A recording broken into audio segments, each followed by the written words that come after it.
I got to play 4 hours of Assassin's Creed Shadows. Is it better than Ghost of Tsushima? Let's talk about it.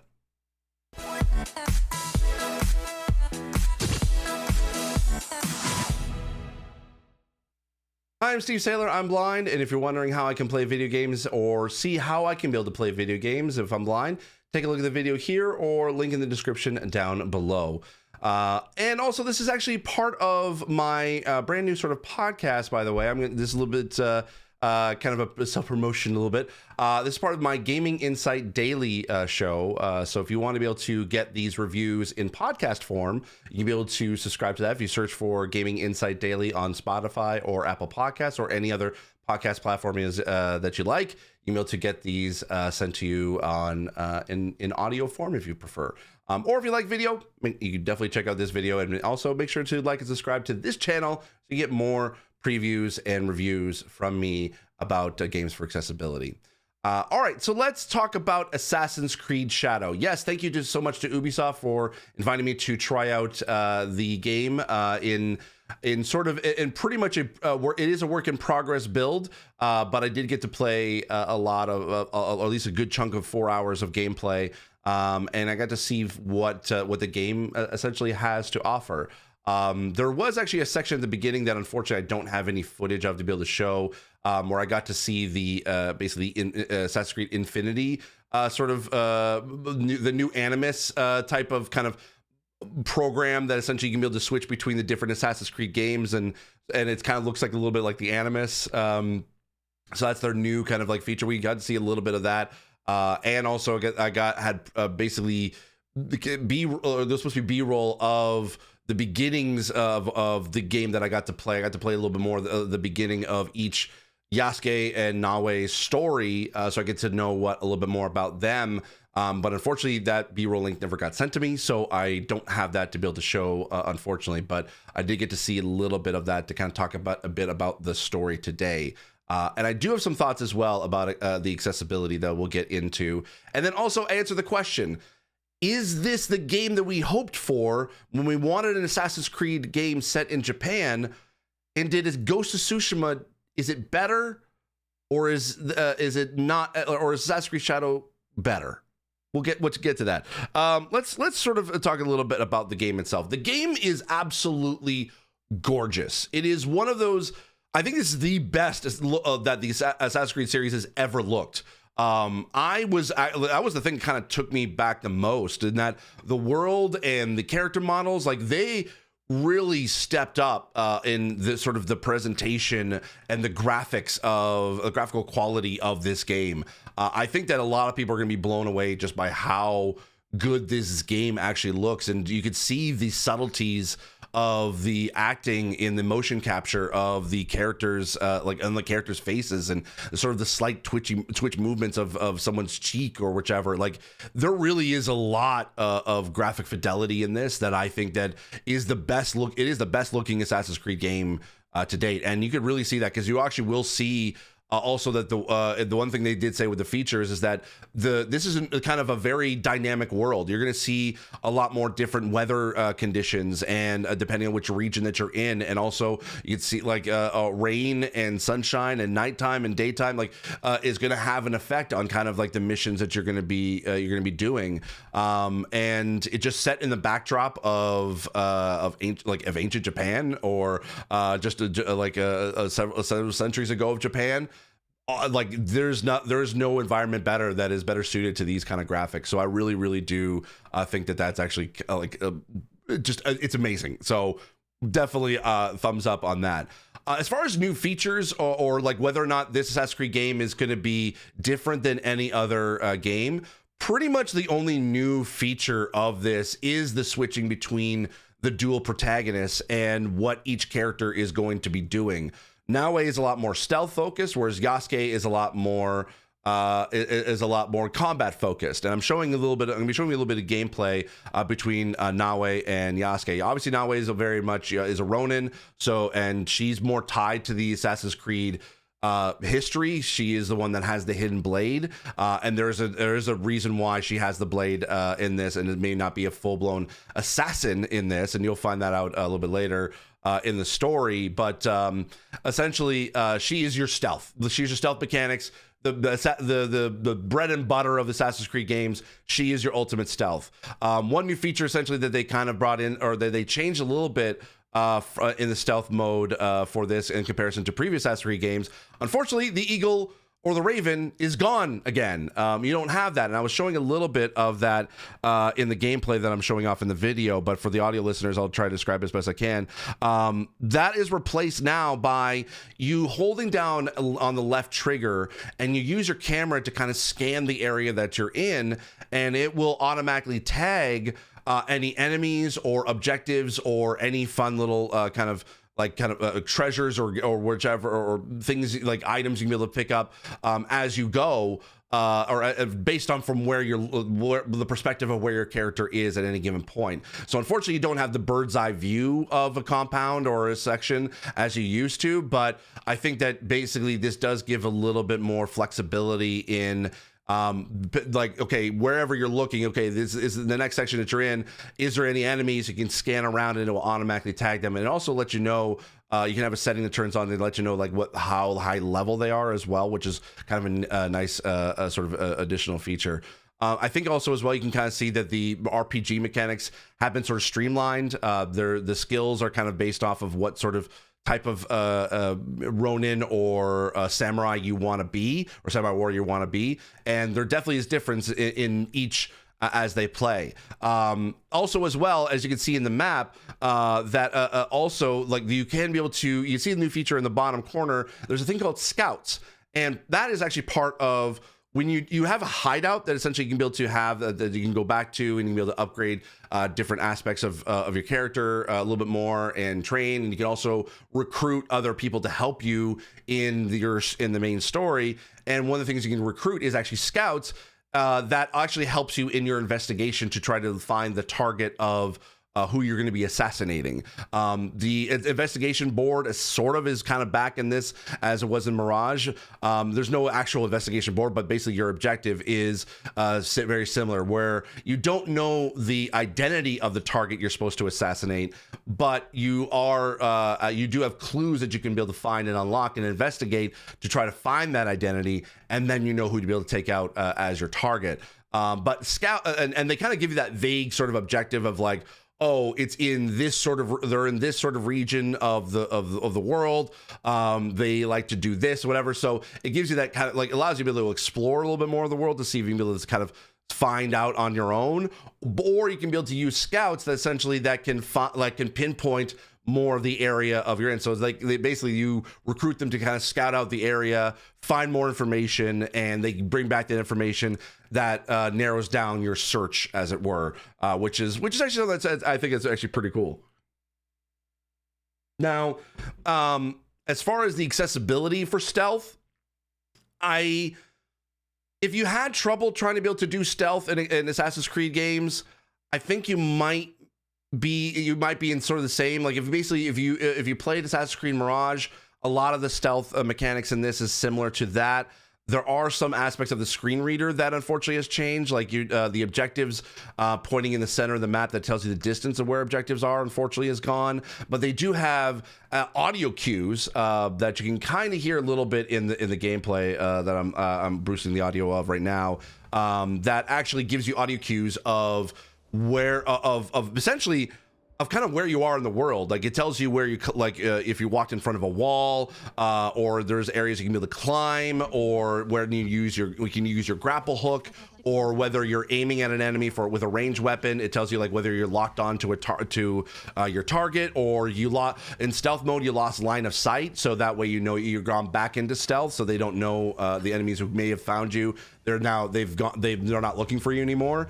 So they're like that has helped out quite a bit, and I think that kind of sort of helps with navigating the world. But as far as being able to like get to your objective, that is still something for navigational assistance that unfortunately is not there, that are in other Ubisoft games that kind of help you, but not in this one. And that really kind of shows that, unfortunately, with some Ubisoft studios, that you could see the difference in expertise for accessibility. That yes, there's a base accessibility throughout all of their games, but the nuances of accessibility that is in one game versus another, we're starting to see a few unfortunate inconsistencies with it. So you don't have the full suite of accessibility options that Ubisoft has created, but you get a good majority of the universal ones that essentially help you out in that regard. Now, when you switch over to a sort of Yasuke is concerned for his combat, that actually I actually liked a little bit better than I expected. I thought it was going to be stealth because I always do stealth in games. But as far as accessibility is concerned for that, I think actually this one might be the more accessible way to go, because you do have a little bit more audio sound effects for when you're doing hand-to-hand combat. Or even range combat, as comparison to Nawe, which is where you have to kind of like use your visual sense, or use your vision in order to be able to know where any enemy is, so you can be able to sneak around them so you don't get caught. Whereas Yasuke is very much combat focused. You can go into a compound and you can basically take out any enemies, excuse me, that are there. And essentially like you basically have to like learn how to be able to dodge and parry based on the sound effects that you can be able to hear, the audio cues, and you can be able to adjust the audio so that you can hear those audio cues a little bit more. I couldn't be able to, there wasn't a lot of like audio cues for combat, like say let you know when to dodge at per se. You have to kind of really pay attention to the in-world sound effects. So if you hear the whoosh of a big heavy weapon, you have to know when to be able to dodge based on the animation time or the timing of that sound effect, to know when to be able to dodge a very heavy attack from other heavy guarded sort of NPCs. So I think actually, as far as like the accessibility for both, I think I'm leaning towards Yasuke as sort of like maybe the more accessible one, because then at that point you're not like, you could just run and gun, and you could just sort of, or run and sort of just slash, hack and slash as it were. So I think it just really depends on what you sort of feel like your type of combat is, and I think that's kind of like where you could, I don't know. It's kind of like, it's up to kind of your own player choice, because are you sacrificing story by choosing one more than the other, or are you limited in story by choosing one or the other because of the accessibility? I would encourage you to try both, but because they do have some accessibility for both, but it might be kind of like one of those, like, you just have to kind of sort of try it out and see what you like the most, as it were. But yeah, I think that I think probably the ones that are going to be still kind of struggling the most for accessibility wise is blind, low vision players. Low vision, they've actually kind of improved quite a bit, but there's still some things that are in other Ubisoft titles that I wished were in this. Like, I thought, like, I would love to have seen a better high contrast mode that they've introduced, like say in Star Wars Outlaws. Unfortunately, it's not in this one. And they also do have eagle vision, or Assassin's vision, essentially, in this, where you can kind of like have a little bit of a high contrast mode where the background's muted and the enemies are in red and allies are in blue, but it's not as robust as say like what you can do in Star Wars Outlaws. It's the first, like, unfortunately Assassin's Creed has never really had a proper high contrast mode, so I can see why essentially that wasn't introduced in this. But if you are unfortunately like expecting Ubisoft to kind of now like transfer accessibility from one game or the other, we're starting to kind of see the different sort of timelines in how Ubisoft, when Ubisoft is creating games, in that and also the different studios that work on each, that one may have more accessibility potentially than the other, because there's also stuff like there's no presets, accessibility presets that they have in Star Wars Outlaws. That unfortunately that's not in this.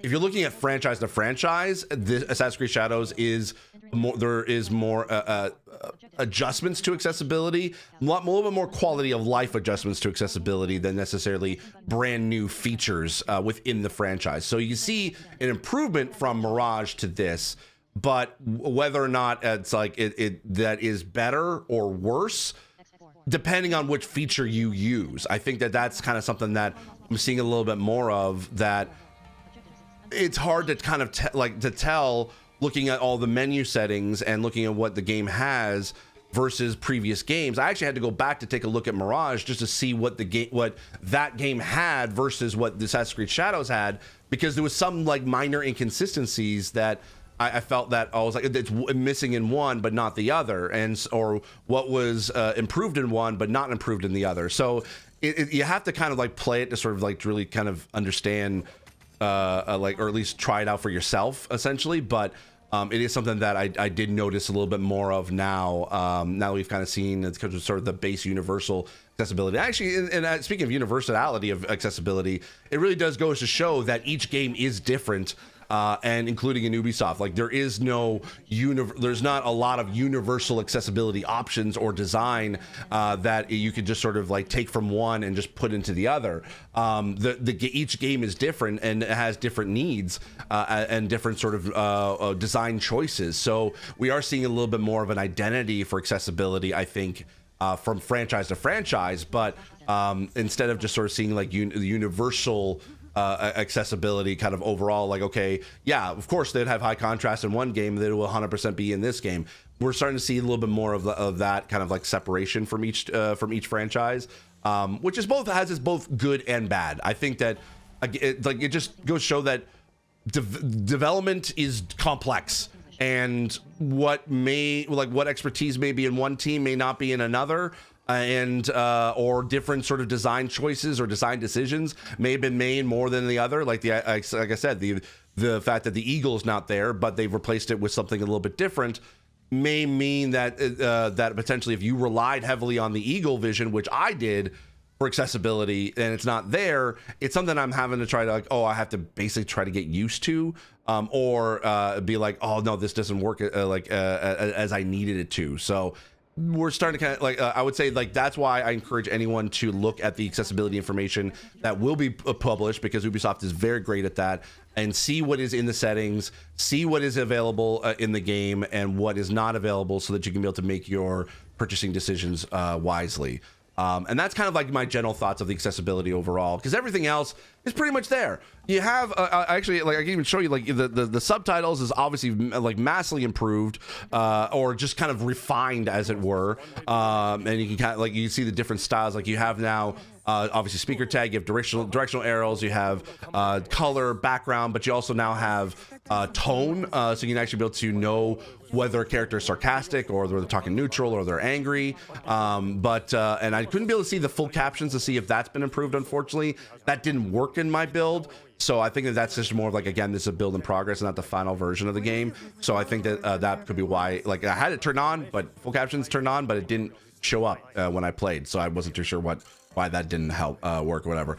I think for motor disabled players, we do have obviously we have a whole suite of accessibility remapping options, and they do tell you actually each option whether or not it's going to be a press or a hold.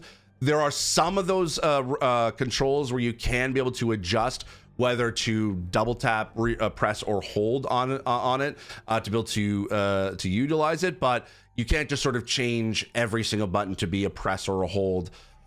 In this, it just sort of just tells you, okay, this action you're going to need to press it, this action you're going to need to hold it, and you don't get to choose whether or not what that each of those actions do. And again, I think it's probably going to be more remappable on mouse and keyboard than on a controller, because you're not really utilizing as many buttons on the controller or on the mouse and keyboard as you do on a controller.